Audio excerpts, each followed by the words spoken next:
Update. My best friend, female 26, slept with my cheating ex, male 28, and tried to hide it. Original post. I feel like I'm in some kind of sick joke. I don't even know how to process this. The two people I trusted the most completely betrayed me, and one of them is standing here acting like I should be happy for her. For context, my ex and I broke up a year ago after I found out he had been cheating on me for months. And not just with one girl, he had a whole rotation. When I finally dumped his lying ass, I was shattered, but at least I had my best friend Emily. She was furious at him, called him a narcissist a-hole, swore I should never even look at his direction again. She was the one who told me I deserved so much better. Fast forward to last week, Emily started acting off, distant, canceling plans, taking forever to text back, and when she did, she was dry. I figured maybe she was stressed or dating someone new, but something in my gut told me she was hiding something. Then a mutual friend casually mentioned seeing her at a bar with my ex. Just the two of them. My stomach dropped. I texted Emily immediately, "Were you with my ex the other night?" It took her hours to reply. Then she hit me with, "Yeah, I ran into him. It was totally random. We just caught up for a sec." BS. At this point, I knew something was up, so I decided to do some digging. And that's when I found out the real story, and not from Emily, but from someone else. Apparently, she had been seeing him for weeks. It wasn't some random run-in. She had been sneaking around, sleeping with the same guy who destroyed me, while pretending to be my best friend. I was shaking with rage when I confronted her. I didn't even give her time to weasel her way out of it. I just looked her in the eye and said, "How long have you been sleeping with my ex?" Her face went pale. At first, she tried to fake innocence act. "What are you talking about?" So I told her everything I knew. She opened and closed her mouth like a fish, then finally sighed and said, "I was going to tell you." "Oh, you were going to tell me? When? After the honeymoon phase? After you got engaged? Or maybe when you needed a bridesmaid?" Then she hit me with, "I know this is going to sound crazy, but he's really changed." I almost laughed. Changed? The same guy who lied to my face every day for months? The same guy who swore he was faithful while texting other girls in my bed? That guy changed? I asked her if she actually gave a damn about me, about how she held me while I cried over him, about how she ranted about how disgusting he was, how she swore he'd never forgive him either. And you know what she said? "I do, but people make mistakes." At that point, I couldn't even look at her. I walked out. And now, she's blowing up my phone, apologizing, saying she never meant to hurt me, that she didn't plan for this to happen, that love is complicated. No, lust is complicated. Betrayal is complicated. This is just disgusting. I don't think I can ever look at her the same way again, but we've been friends since we were in preschool. This hurts so much, I don't know how I can go on, or if I can even forgive her.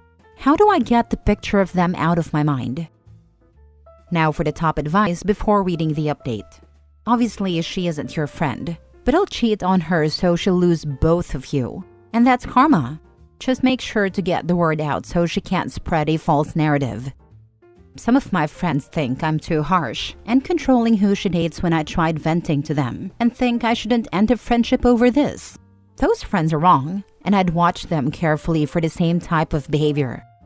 I posted on this thread 2 years ago, where my ex-best friend of 20 years slept with my ex-boyfriend who was verbally abusive, multiple times at that. The reason I did so was because all of our mutual friends, and I mean all, were taking their side. But I knew deep down what they did was awful. Not loving in any way. A betrayal that no one in their mid-20s should be able to do. I confronted her in a much kinder way than you, lol. Hoped that we could build trust back. She apologized deeply and said everything will be better. Lies. What was I expecting? As expected by everyone else but me, the friend still took her side, and I was left without the group I've known for years. Anyways, I bring this up because my life is so much better now. She was a horrible friend, and now I see it clear as day.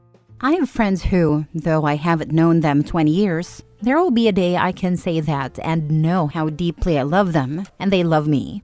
I know you're fearing a loss you invested so much time in, but I promise you there is a much, much greener pasture on the other side. And it's all yours.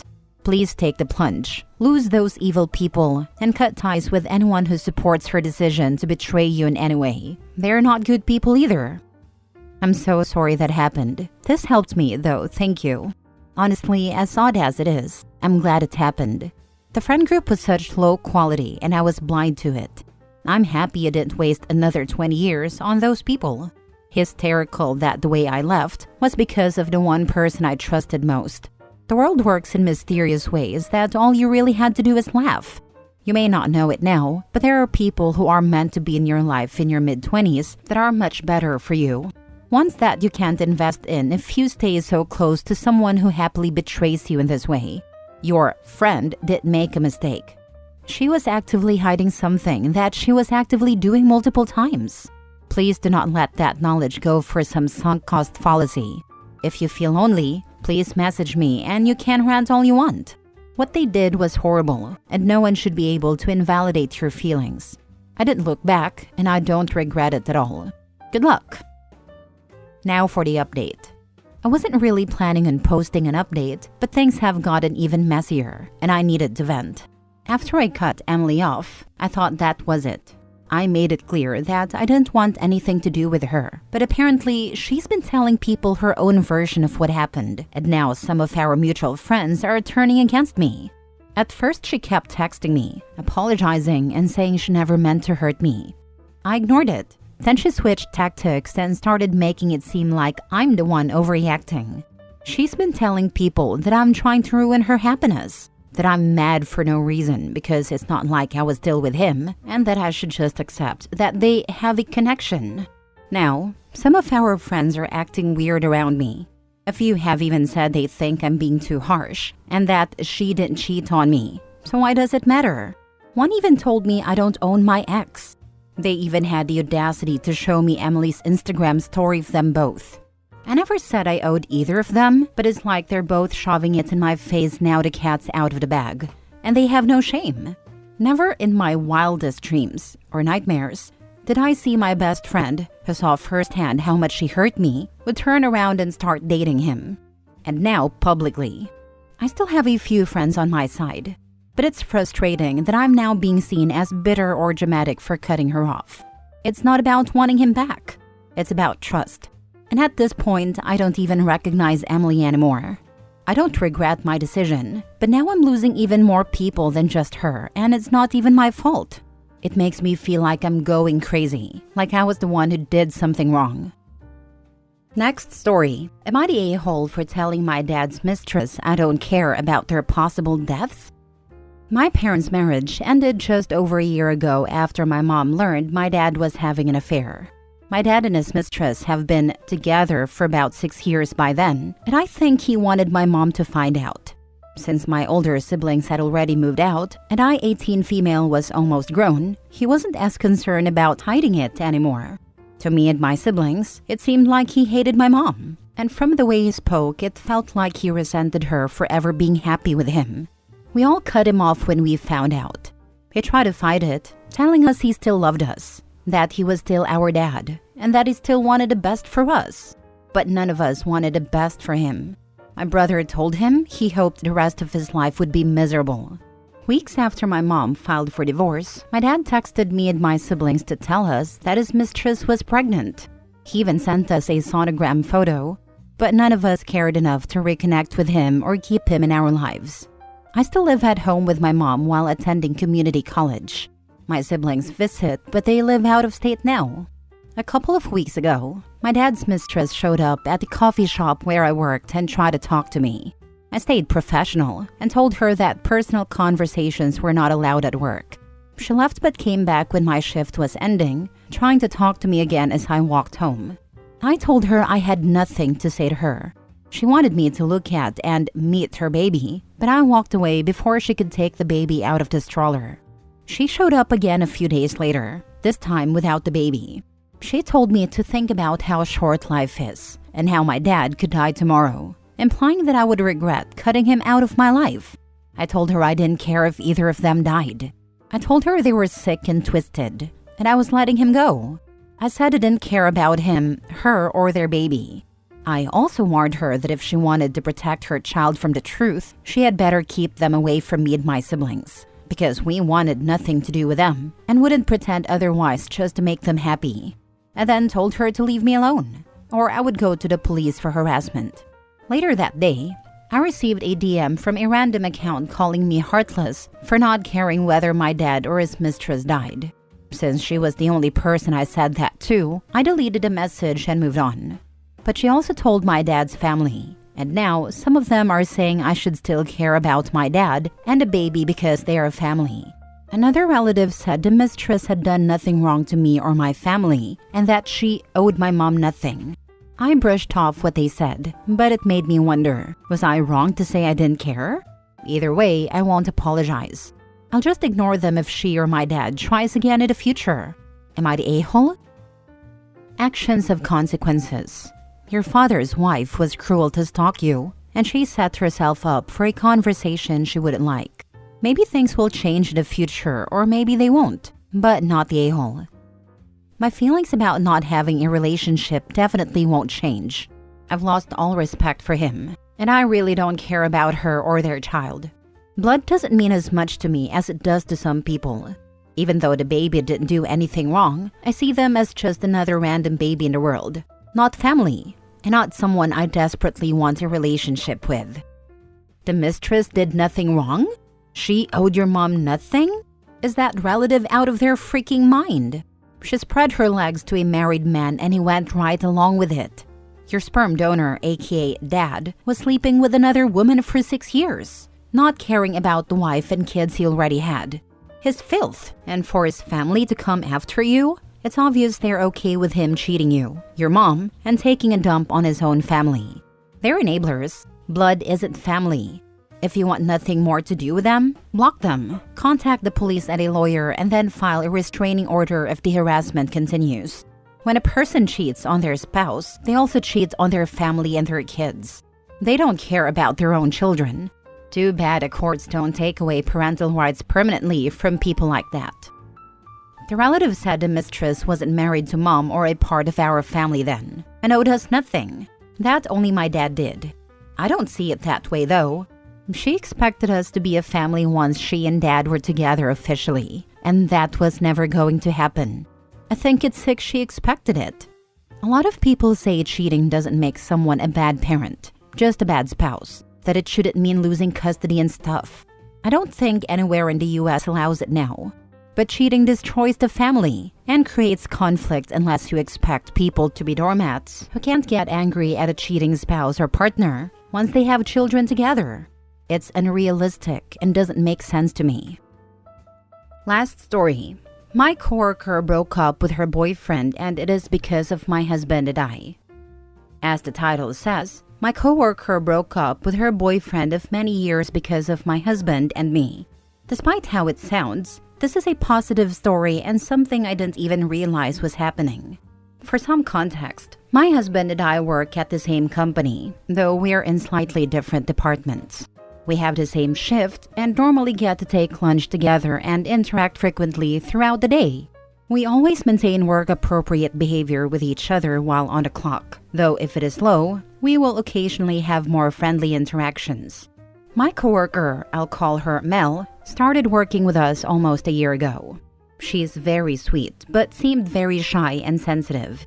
Initially, our department worried she wouldn't work out because it was incredibly difficult to give her corrections. Even saying something like, "Oh, you wouldn't know this, but this client will always request this incorrectly, and what they really need is this process," would make her excuse herself to the bathroom because she'd start to cry.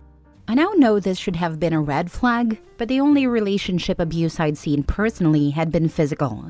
And while that could have been happening too, I never met her boyfriend and never saw any bruises. About 2 months ago, she told us she had moved, and though I didn't pry, I could hear in her conversation that she wasn't including her boyfriend in the process. I stayed quiet, though I had my suspicions, and watched her come out of her shell. She was smiling more. She became less sensitive and seemed overall much happier. I didn't ask or question it, but simply enjoyed working with her in a better overall mood. About 2 or 3 weeks ago, we had a lull at work and she started opening up to me. Mal confirmed that she had left her boyfriend and that it had been a long time coming. But she said that my husband and I were the reason she finally realized her relationship wasn't healthy and that she deserved better. Mel told me that she watched how we behaved with each other and initially just thought we were a unique couple with a strange personality. But she noticed that we never yell, even when we disagreed, and that we worked together to find solutions. And it wasn't just us. Our other coworkers had similar reactions when mistakes came up or disagreements happened. No one screamed or called each other stupid. We searched for solutions and expressed concerns, and no one cried. She also told me she had been afraid to see us drink alcohol because she was worried we'd turn into lunatics. This was at a department outing for a birthday where we all had one drink. Obviously, no one became belligerent, and she seemed very unsettled by this. Again, no one asked questions because it wasn't our business, but we assumed she had a bad history with alcohol, which turned out to be true. She told me that on multiple occasions, she had to search for her partner at 3 a.m. because he was drunk somewhere. He would berate her on the phone and also on a car ride back home. For so long, she worked from home. She didn't know what normal human reactions were supposed to look like. She was very grateful to have watched my husband and me interact, to see how we never talked poorly about each other and only shared healthy expressions of love. It helped her recognize that she deserved better. I was very flattered and humbled to hear that my indirect actions have helped her search for something better for herself. I wasn't even aware that my husband and I had that level of effect on my coworkers. Now for the comments. That's absolutely wonderful. But I'd say she broke up with her crappy boyfriend because of her. She previously didn't know any better and thought her abusive relationship was normal. When she found out it wasn't, she took the initiative to act on it. She deserves insane credit for this, and I hope you tell her so. An awful lot of people in her situation won't demand better and won't make the change. She deserves a lot of credit for her actions. Absolutely. I didn't include our specific words in the post, but I did tell her I was proud she put herself first and took care of her own health. As a mid-50s man happily married for 28 years, I'm not surprised. I tend to find that people in the 25 to 40 range are often immature when it comes to real-life relationships. I'm not sure why. Maybe it's because they're between the previous generation, which didn't have online relationships, and Gen Z, which has fully embraced an online presence. They still rely on the old code, but they live under new rules and expectations. They often tend to be either absolutist or completely clueless. I had a 28-year-old male employee crying because he had been ghosted by his online girlfriend of 3 years. 3 years. Never met her in real life, and he locked himself away to cry for hours.